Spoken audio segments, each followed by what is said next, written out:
E aí, como a gente, voltando aqui, o Felipe tinha adiantado um pouquinho, a gente recebeu essa semana aqui nas redações, na redação do Opinião CE, o ex-ministro José Disseu, né, um dos homens fortes dos primeiros governos Lula, né, que foi uma figura ali que também que serviu um pouco de bode expiatório, né, no sentido, na verdade, foi a vanguarda, né, no sentido de que a vanguarda é uma expressão militar que é aquele primeiro grupo que vai ali para frente e que leva porrada. Quando você teve ali as complicações do primeiro governo, né, em relativos ao mensalão, relativos depois à Lava Jato, né, passou aí 4 anos preso aí, até que essa condenação dele fosse anulada, né, por a questão do entendimento do STF de suspeição do Sérgio Moro, né, o ex-juiz Sérgio Moro.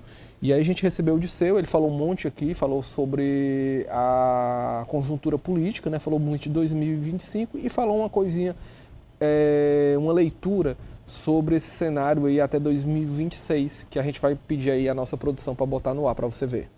O Bolsonaro vai ter uma influência muito grande eleitoral, porque o bolsonarismo é uma força, 15%, 17%, 12%, 20%, tudo é muito forte. Como o Lula e o lulismo é uma força eleitoral muito grande. Ele não será candidato. A direita não tem um candidato para disputar com o Lula. O Tarcísio vai renunciar ao governo de São Paulo para disputar com o Lula? Todo mundo vai abrir mão para ele? Nada indica. Né? Então, quem tem problema hoje é a direita, porque a extrema-direita está com um problema que não tem como resolver. Bolsonaro não será candidato, ele pode apoiar. Conhecendo o Bolsonaro, não vai ser simples isso aí. Né? Ele vai fazer tudo até o final para não apoiar. E aí ele vai ser obrigado, na última hora, quando o TSE falar que ele é inelegível, ou apoiar alguém ou lançar um candidato. Esse é o cenário. Do nosso lado, a tendência é o Lula ser o candidato e nós conformarmos uma aliança, ainda ampla, como a que nós formamos em 22. Voltou para mim? Pois vou passar aqui a bola pro Felipe, aí, pro Felipe comentar aí. O que é que você achou dessa leitura aí de conjuntura do ex-ministro Zé Disseu? Delano, eu confesso que não pensava dessa forma, né, mas faz muito sentido, né? Por quê? Porque ele divide os opositores do Lula entre a direita e a extrema-direita, né? Do lado da extrema-direita, o grande líder é, obviamente, o ex-presidente Jair Bolsonaro, que está inelegível, né? Ainda está no prazo recursal, logicamente, então o TSE ainda vai decidir, não necessariamente nesse ano, né? A gente sabe que essas coisas demoram na justiça, mas vai decidir se ele vai ser inelegível ou não, vai continuar como inelegível ou não, né? Para 2026, eleições do próximo ano, e bota também a direita, né? E aí na direita ele fala do Tarcísio, mas a gente lembra que temos outros nomes, né? A gente tem o Tarcísio, que é governador de São Paulo, o Caiado, governador de Goiás, que inclusive está passando por um processo de inelegibilidade, né? O Eduardo Leite, governador do Rio Grande do Sul, né? Do PSDB. Então, ao falar que o Lula não tem um adversário na direita, vai muito no sentido de que esses possíveis adversários do Lula estão em governos, né? Estão em executivos. Ou seja, eles vão deixar os seus governos podendo concorrer a uma reeleição para se candidatar contra o Lula e ser derrotado, né? Porque a gente lembra que o grande opositor do Lula é o Bolsonaro, né? E o Bolsonaro talvez seria um único desses que poderia ter a capacidade de vencer o Lula em uma possível reeleição em 2026. Então, o cenário que fica é esse. Ou o Bolsonaro não é inelegível, né? O que eu acho muito difícil, eu acho que ele vai continuar sendo inelegível, a justiça não vai dar atrás nessa decisão, ou o Lula vence. Eu acredito que o Lula contra um desses candidatos da direita menos extrema, né, a direita não extrema, na verdade, seria uma vitória fácil do presidente para a reeleição e mais 4 mandatos até 2030.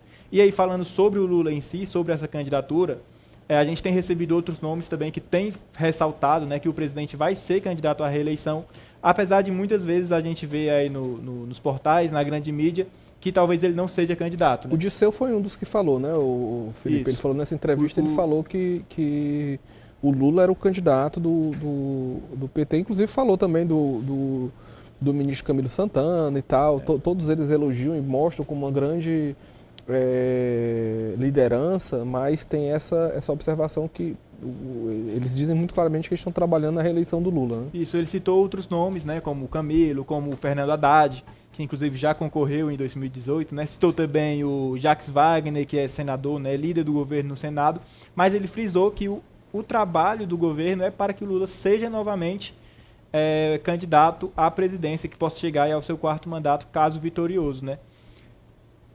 Isso. Ô Felipe, tem uma coisa que eu achei curiosa. Eu achei essa leitura do Disseu muito inteligente, né? Assim, e realmente também assim, não esperava muito, mas ele faz muito sentido. Assim, tem se construído essa figura da esquerda quadra, mas a direita tem um problema muito sério, que eu acredito que é assim. E aí realmente talvez mostre, inclusive, uma certa limitação da permanência do bolsonarismo. Qual é o problema? Que tem o bolsonarismo raiz, né, digamos assim, esse aí que tem o próprio Bolsonaro, né, que aí no caso mais raiz do que isso não pode ter, assim. Ele é um cara que ele gosta muito dos holofotes para si mesmo, né? Quando ele diz que ele é o plano A, o plano B, o plano C, o plano assim, não abre espaço para que você tenha outras lideranças, né? Assim, o caso do Lula em relação ao PT, eu acredito que é uma forma diferente. Assim, na verdade, o Lula ele foi esse candidato não porque, na verdade, o Lula quisesse ser o plano A, o B ou o C. Eu acho que, de fato, naquele momento, o PT não tinha ninguém que peitasse o Bolsonaro e com chances de ganhar, né? Então, eu acho que a posição do Lula foi muito mais estratégica, né? Assim, dele ser reeleito, né? Tanto que se ele fosse uma sede pelo poder, ele tinha voltado, a Dilma teria passado ali, de repente, um mandato e ele teria voltado na sequência, né? Então, mas o Bolsonaro tem isso, né? Isso é um problema, inclusive, que nós vimos aqui em Fortaleza, né? Assim, a dificuldade desse bolsonarismo raiz, digamos assim, dele compor, né? Então, assim, por isso que é aquela mesma situação que a gente observa em relação ao André Fernandes, né? O André Fernandes não compôs com o Capitão Wagner está numa nova viagem existencial rumo à direita, né? Que ele meio que uma direitona, ele está cada vez mais direitona nos vídeos que ele tem apresentado, né, nas redes sociais dele, mas teve aquela dificuldade, inclusive pegou a pecha de esquerdista, de coisa do tipo, pelo André Fernandes. Então eles têm muita dificuldade. Então o que o Disseu chama a atenção é da possibilidade, inclusive, de não só o Bolsonaro ele não apoiar diretamente essas figuras, né? Ou seja, levar, inclusive, a um desgaste, né?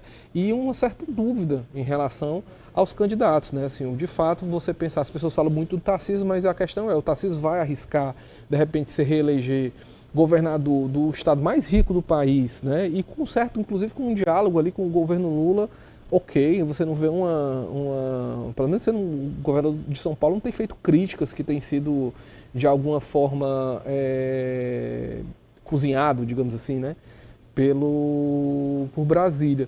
Então, assim, ele vai arriscar isso por uma eleição que ele não for ter um apoio total, né? Ou seja, se não chegarem junto, né? Se tiver 2, 3, 4, 5 candidatos de direita, aí como a gente teve aqui em Fortaleza, que pulverizou esse voto, né? Então, a observação do Zé Disseu, eu acho que ela é muito interessante, né? Vale lembrar, Delano, importante falar também que desses 3 possíveis candidatos que eu citei, 2 fazem parte de partidos que são aliados ao grupo que estão no grupo governista do governo Lula, né? União Brasil, do Caiado, e o Republicanos do Tarcísio. Então é um caso curioso aí, né? A gente sabe que nas eleições, normalmente, esses blocos, eles meio que se dissolvem, né? Para os partidos apresentarem seus próprios candidatos, mas enfim, é curioso. É curioso.